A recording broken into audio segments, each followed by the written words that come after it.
කොණ්ඩේ හිටවුවට පස්සේ සමහරුන්ගේ මතයක් තියෙනවා අපි තුමු අඟලක කොණ්ඩයක් නීටුවේ ඒක තමයි එහෙම තියෙන්නේ මේක මේ ආටිෆිෂල් එකක් වගේ එකක් මේක වැවෙනවද කියලා ප්‍රශ්නයක් තියෙනවා. අනිවාර්යයෙන් වැවෙනවා. නැත්තම් කොණ්ඩයක් හිටවල වැඩක් නැහැනේ. කොණ්ඩේ කියලා කියන්නේ ඩේලි වැවෙන දෙයක්නේ.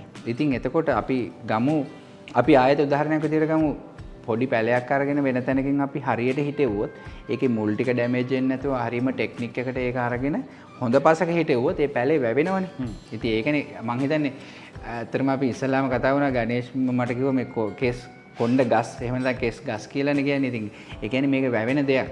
හැබැයි හරියට හිටවන්න ඕනේ. හිටෙව්වොත් කොණ්ඩේ අනිවාර්යෙන් වැවෙනවා. ඉතින් ආටිෆිෂල් කොණ්ඩයක් නෙමෙයි මෙතන හිටවන්නේ. ආටිෆිෂල් තමන්ගේම කොණ්ඩේ අරන් තමයි හිටවන්නේ. නැතුව කොණ්ඩ ගහක් කියලා වෙන දෙයක් මේ ඔලුවට ගහන එකක් නෙමෙයි කොණ්ඩේ පිටිපස්සෙන් අරගෙන තමන්ගේම කොණ්ඩේ අරන් තමයි හිටවන එක තමයි කරන්නේ. ටික කාලයක් ගියාම ඔයාලට ජෙල් කරන්න පුළුවන්, ස්ටයිල් කරන්න පුළුවන්, ඕන පැත්තට පිහලන්න පුළුවන්, අනිවාර්යයෙන්ම කපන්න සිද්ධ වෙනවා. ඇත්තටම කියනවා නම් ඔළුව පිටිපස්සේ කොණ්ඩේ අපි දන්නවා උඩ කොණ්ඩේට වඩා වැවෙන ස්පීඩ් එක වැඩි. ටික දවසක් ගියාම මේ හිටවපු කොණ්ඩේ වැවෙනවා වැඩි. ස්පීඩ් එක වැඩි. අනිත් තිබ්බ කොණ්ඩේට වඩා. ඔව් ඒ නිසා ඉක්මනට කපන්න වෙනවා.